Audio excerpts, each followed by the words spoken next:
Hi, welcome back to the Analysis Fact Checking Academy. This is Module 5 on misinformation and disinformation. This is the second and final part of the module. And in this part of the module, we're going to look at how you can report on a fact check using a practical example. So, I assume that most of us are aware of the ray gun controversy, which occurred at the most recent 2024 Paris Olympic Games. But for those who aren't aware, I'll give a short explanation. So Rachel Gunn, known as Ray Gun, and her performance during the Olympic debut of breakdancing brought a lot of intense attention, particularly because she scored 0 points, came last, and her performance was kind of mocked and widely criticized because of her performance and because of her uniform and so on. And so her performance was so controversial that many people began speculating that she had somehow manipulated her way into the Olympics. So on the right here, you can see a claim by Twitter/X user Amuse, claiming that Ray Gun rigged the Olympic selection process by setting up her own governing body, running the Olympic qualifiers, and installing her husband as coach for the national breakdancing team. And in the lower right, you can see actually that this post has been viewed quite a lot. It was viewed 3.4 million times, so it reached quite a few people, and you may have even spoken about it with friends or colleagues. Now, this kind of also led to a change.org petition that claimed corruption in the breaking selection process, and it was titled "Hold Ray Gun, Rachel Gunn, and Anna Mears," who was the head of the Australian Olympic Commission, accountable for unethical conduct. So let's say we're going to fact check this. So we've got our claim here, which you can see on the right, and we're going to investigate the claim together. And this kind of reaches the benchmark because it's quite notable and had quite a lot of reach. So this is something, we've talked about with our colleagues and said, okay, let's produce a fact check on this. So let's do it. So when you are constructing a fact check, when you're writing it, you need to think about clarity, transparency, and a structured approach. This is kind of different from an overall methodological perspective that you have seen in the first module. This is much more practical. So here's kind of a breakdown of a way that you can structure a fact check. You state, you rate, you provide context, you then provide the evidence, you then explain, and then you finally address and conclude. So let's go back to our claim here and begin the first step of the process. So when you are constructing a fact check, you should state the claim clearly at the beginning of the post. So to use a different example very quickly, here is a X or Twitter post from a politician in America. And the politician claims that Tim Walz's family back in Nebraska wants you to know something. And Tim Walz's family is apparently wearing t-shirts that say "Nebraska waltzes for Trump." Now, what is important about this as a claim is that when you begin the fact check, you should really state the claim very clearly at the beginning of the fact check, and this ensures that readers know exactly what you are evaluating and sets a very clear and concise restatement of the claim, and it kind of sets the scope for the whole fact check. So, for example, on Snopes, you can see here that at the very beginning, just underneath the headline and the photo, you can see this claim selection, and it says a photo shows relatives of Vice President candidate Tim Walz wearing t-shirts reading "Nebraska waltzes for Trump." Now, in some instances, you might be wondering, is it okay to show a picture of the tweet or a post that contains the actual claim you're fact checking? Now, this is a bit contested because some fact checking organizations do it. Other fact checking organizations simply repeat the claim without any kind of warning label or without the actual image in question. And others show the original claim, but with a warning label. And research on warning labels for misinformation and disinformation shows some mixed results. So whilst generally seen as effective in reducing both belief and spread of false information, they do have some limitations because some research can indicate that they can increase skepticism towards scientific misinformation, but not fully counteract the advantage of this easily understandable false claim. So you can see here an example of the AFP. They've basically taken the original claim and they've then labeled it false. This is ultimately a discussion that you need to have with your team as to whether you will do this or not, because there are many organizations who do and don't do it. So let's go back to our claim. So now we're looking at Rachel Gunn. She rigged the Olympic selection process, apparently. And underneath the claim, what you then also need to put is the evaluation, the final, rating of the actual fact check. So fact-checking organizations kind of use a range of rating systems to categorize the truthfulness of claims. So this is really to help audiences quickly understand whether a statement is accurate or misleading. And these ratings often involve nuanced categories to reflect varying degrees of truth or falsehood rather than just a binary. By using a range of truthfulness or falsefulness, you're able better to sort of capture the entire essence of the claim, and research also indicates that having degrees of truthfulness as a scale is more effective, because if you sign like single truth false binaries, this kind of reduces the complexity and can actually lead to misinterpretation. So on the right here, you can see a classic example of a rating system that's actually used by Snopes, and they use a degree of truthfulness or falsity scale. Now, what's important to think about when designing your fact-checking rating system is that you have some key principles in mind. First, it's important that there's consistency in the scale so that the same color or colors and iconography are used across all the fact checks. This kind of helps in building familiarity of the system visually to your audience. And secondly, the rating system should also be visually simplistic.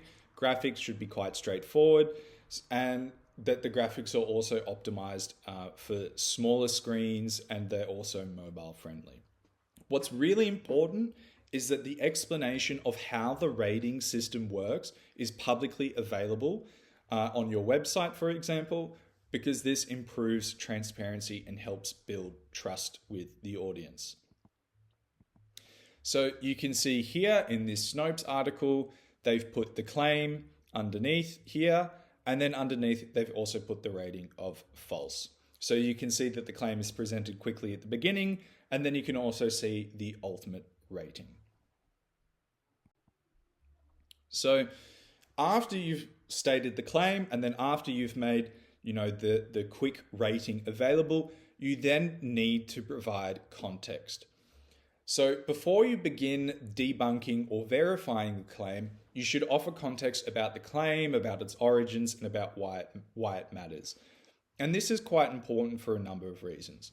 Firstly, it's important to frame the claim because context helps your audience understand why the claim is significant, and its purpose is ultimately to answer the question, why should I, as a reader, care about this claim?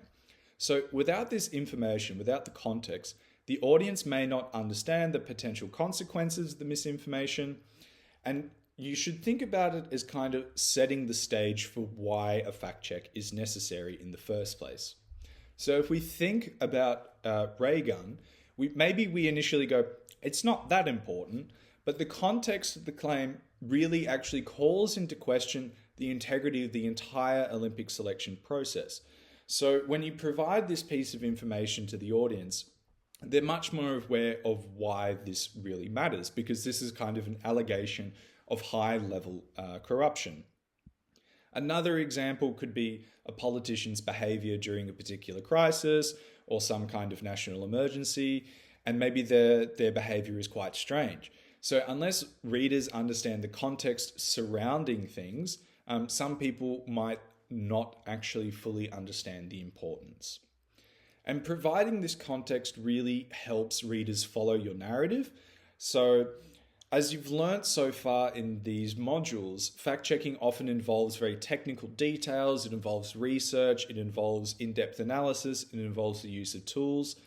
So, by providing this background information, it can really help readers understand the broader context before you dive into the specific steps of verifying or debunking a claim. So, if we look at the example of ray gun, the claim begins on social media. So, you can see here that they state at the very beginning that in August 2024, rumors spread on social media about the qualifications of ray gun. And this is providing sort of the background context. This allows the reader to follow your narrative.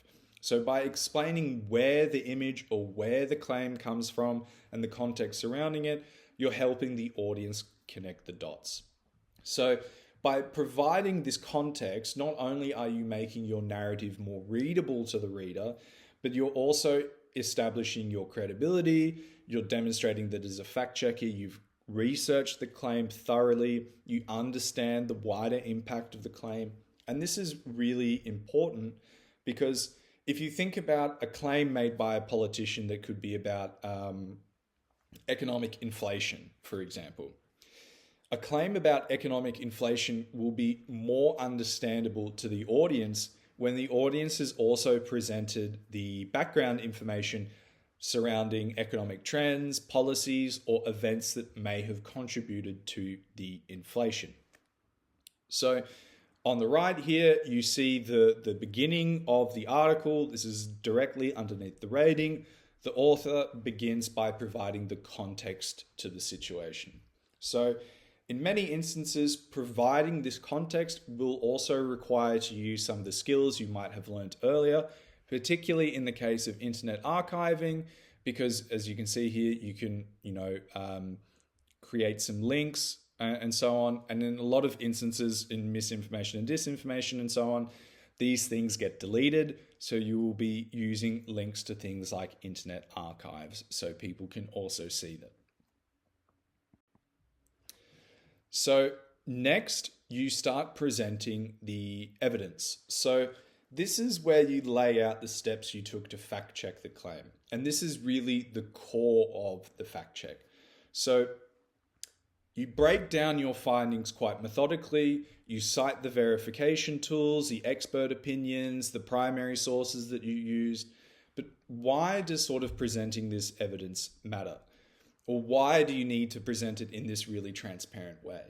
Because transparency in gathering and presenting your evidence is really crucial since it builds trust with the reader and shows that your conclusions are built and based on verifiable data.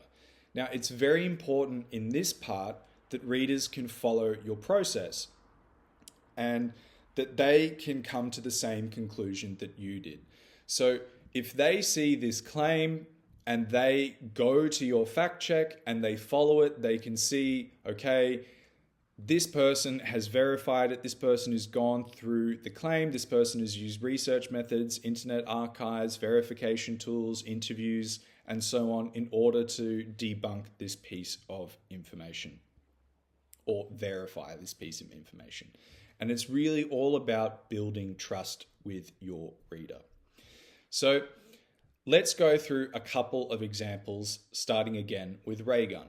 So the claim that you're investigating can sometimes be broken down into smaller pieces, which you can see here. So this is actually 3 claims. So the first is that the Australian breakdancer Rachel Gunn rigged the Olympic selection process by setting up her own governing body. So that's one separate claim. That's something that you then investigate and something that you then begin with. Then you have the next part of the claim, which is she ran the Olympic qualifiers. And then you have the last part of the claim, which is that she installed her husband as a coach for the national breakdancing team. So instead of trying to prove or disprove the entire claim all at once, you should really structure each section by the subclaims, like in this article about ray gun.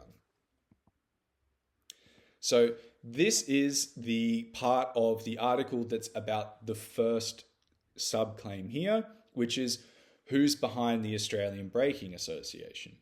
So you can see that they've then researched who's actually behind the Australian Braking Association, and then you can structure each part of the fact check based upon subclaims if they are actually present in the original claim. So it's really important that in this kind of part, or in this component of the fact check, you really start laying things out methodically. You start thinking about the tools, the knowledge that you've gained in the Fact Checking Academy, and you present the evidence really methodically. So you can see here, it's really a step-by-step process. They say that Gunn and her husband, Samuel Free, have no role in Ausbraking. Here is the current president. Here's a link to the Ausbraking website. Here's contextual information surrounding why braking was included in the Olympics. Then you can see who founded the actual Ausbraking Association. So here you're really already showing step by step, very methodically, who's actually behind the Australian Braking Association. Now, this is kind of very much related to the next part of the fact check, which is where you explain the actual investigation that you have done. So after you present the evidence and the context, you then kind of explain how the events actually happened. So this is the section on how was Gunn selected for the Olympics. So it then shows it shows that Gunn and Free were not collected to the selection process. The World Dance Sport Federation, the governing body, announced the qualification timeline. And then here you can see that they've actually talked to Ausbraking, or found a statement from Ausbraking that actually explained how the selection process occurred. So when you're presenting this, verified evidence for each part, it's really important that you do this in a very structured, very step-by-step way, because this allows your reader to see how the claim is being evaluated. And sort of how you should think about it is for each point that you're working through, you provide the evidence that you've gathered using the fact-checking tools, such as reverse image searches, metadata analysis, credible sources, expert statements, and you present the steps you took in order to reach them. So, for example, there might be a photo that shows a politician on holiday during a national crisis. If you use a reverse image search and you can see actually that this photo is before the crisis occurred, you can then state, using Google reverse image search, we found that this image actually first appeared online in 2018 before the actual current event. Now, why is kind of explaining this important? Because just presenting the evidence to your audience isn't enough. Readers need to understand why that evidence matters. So explaining the relevance really connects the evidence to the claim and strengthens your overall argument. So after presenting each piece of evidence, explain how it supports or how it contradicts the specific part of the claim. And you can highlight the discrepancies in the claim, or you can also highlight the confirmations in the claim. So this is also important when you use a lot of digital tools that you've learned in this academy so far, because it's about also clarifying any complex or technical aspects. Because some fact-checking techniques, such as metadata analysis or geolocation, these are quite technical things. And it's important to make sure that the reader can follow these explanations, even if they aren't particularly familiar with the tools or methods used. So it's also possible in this kind of aspect to use simple language to explain technical methods and why they work. So you could say something like metadata analysis is like looking at the fingerprints of a photo. Information embedded in the file shows when and where it was taken and so on. And it's also important in this part of the fact check to also provide contrasting evidence if there is any. So a very thorough fact check, ideally, should address all relevant evidence, including evidence that might seem to support the claim. And this shows that the fact checker has been comprehensive and quite impartial. So it's kind of showing, why this contrasting evidence is actually insufficient, why it's misleading, why it's relevant. So if we take our example of the politician on holiday during a national crisis, you could say something like, social media posts claim that the politician was spotted on holiday. However, credible sources haven't confirmed this, and there are no verifiable photos or reports supporting the claim. So as you go through it, you kind of summarize each point. And so summarizing each point of the fact check helps readers keep track of your analysis and ensuring they don't get lost in the details. And it really reinforces the key takeaways and builds towards the final conclusion. If the audience wants to look at the details, you should provide the details to them because they should be able to get to the same conclusion that they did. So you can provide that information if they want to go through it, but don't structure it in such a way that it becomes overly verbose or too complicated to deal with, because people might decide to turn away and click off and look at something else. So in this explanation part, you can see that it's very similar to the previous part on evidence, but it's really about following this kind of step-by-step guideline and explaining each point along the way and providing links and access to the information that you've used to verify or debunk a claim.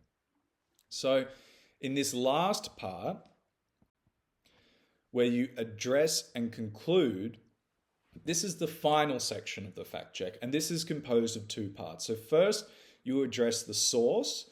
So here is the part where you explore the origins of the misinformation or disinformation, maybe why it's spread, and this kind of allows the audience to understand the motivation behind the misinformation. So maybe it's political bias, maybe it's deliberate misinformation, maybe it's part of a deliberate attempt to push an agenda, for an example. And this kind of helps the audience become more critical consumers of media content. Then once you've kind of made this final address, you then conclude the fact check with final judgments, and you summarize your findings in a brief conclusion, and you kind of reaffirm the rating on the claim. You also really must, as you can see here on the right, include a list of sources underneath the section, so readers can go through this list themselves, and the audience should be allowed to come, or the audience should be able to come to the same conclusion that you did. Okay, so this is kind of a step-by-step guide on how to create a fact check. It's very methodical. You follow each step, you address the claim, you then present the evidence, you explain the evidence, and then ultimately you come to your address and conclusion.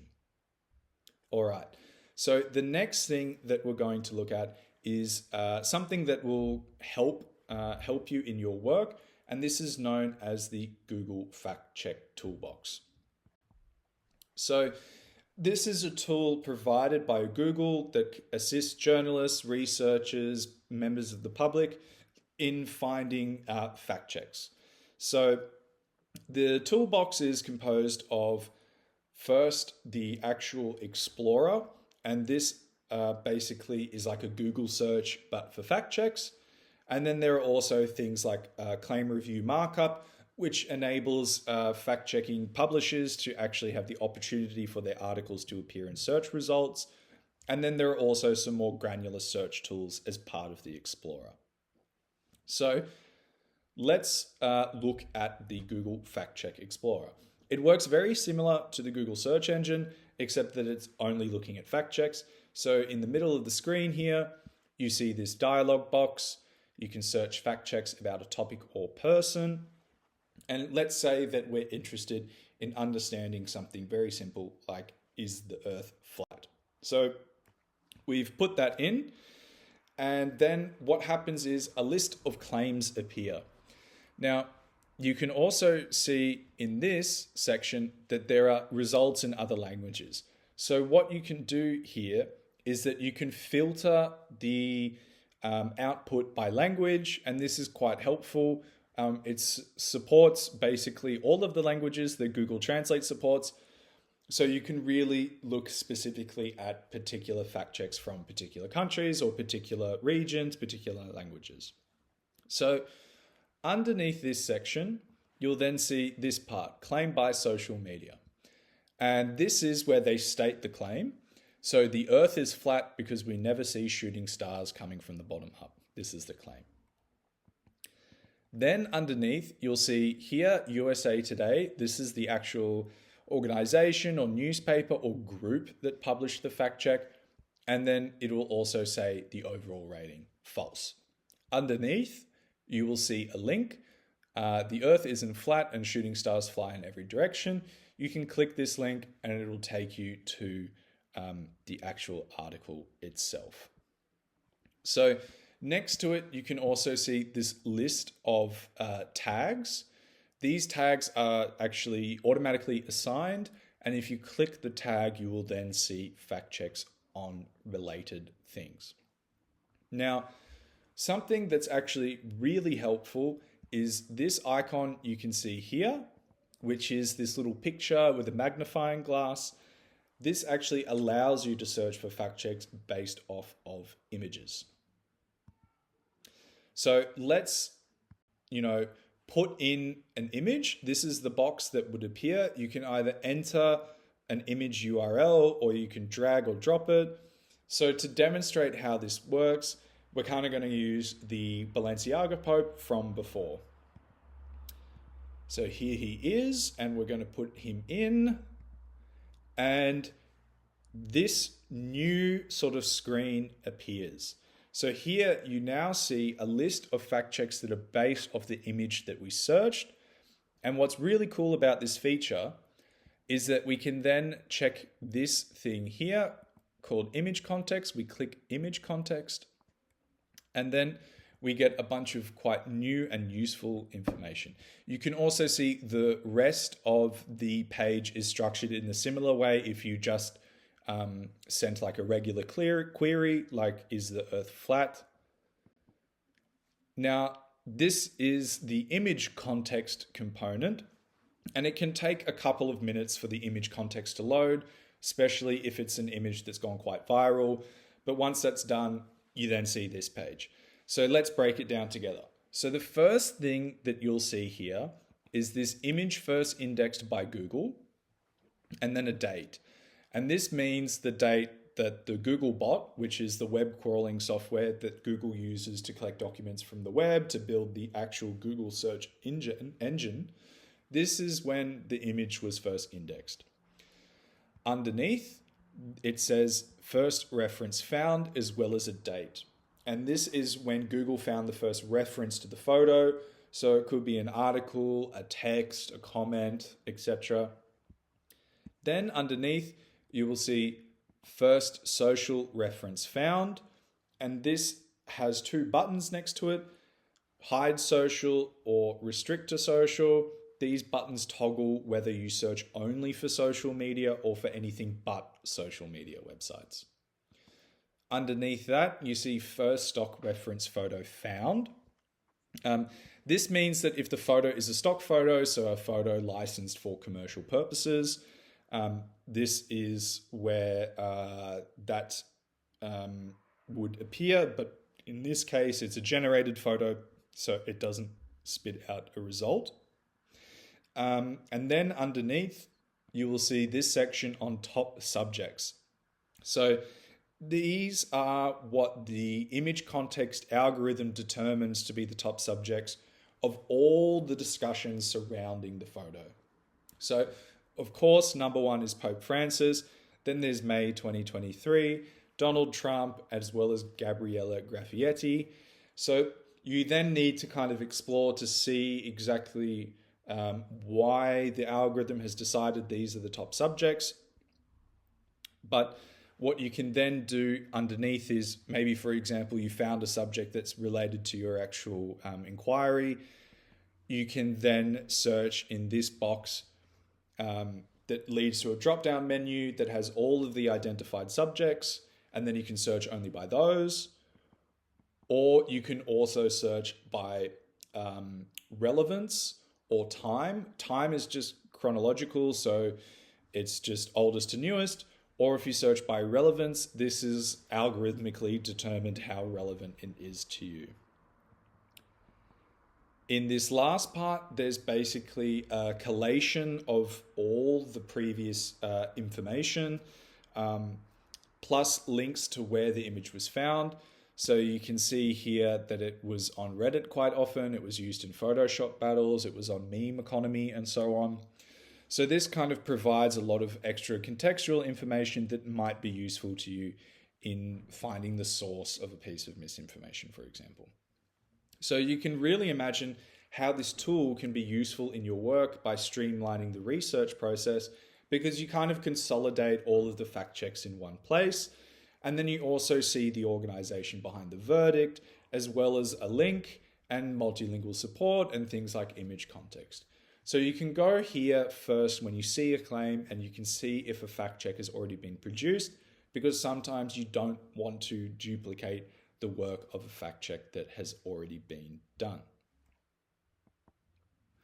Now, if you hover over these links, you then gain this sort of extra image, which I've blown up for you.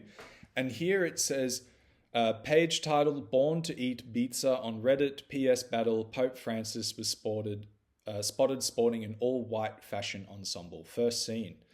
So I think what's happened here is actually page title is rendering the username incorrectly, and actually this is more accurately the page title.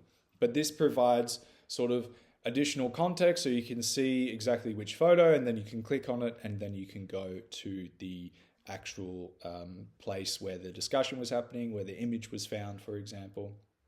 And so you can really imagine how this tool can sort of speed up your work. So here is a link to both the Fact Check Explorer as well as the Google Image Context beta sign up. Anyone can use the basic level of the Google Fact Check Explorer, where you type in a claim like, is the earth flat? But in order to use the image context, you need to sign up for the beta. But this is actually quite simple, and really access gets approved between 1 to 3 weeks. So this is the end of the second module. I understand that it was a little bit longer, but there was quite a lot of things to get through. And you can see that basically we've defined misinformation and disinformation, we've identified misinformation and disinformation, and we've really seen how you can report on misinformation and disinformation. So thank you for your attention, and thank you for attending the Fact Checking Academy. This is the end of module 5, and we will see you in the next module.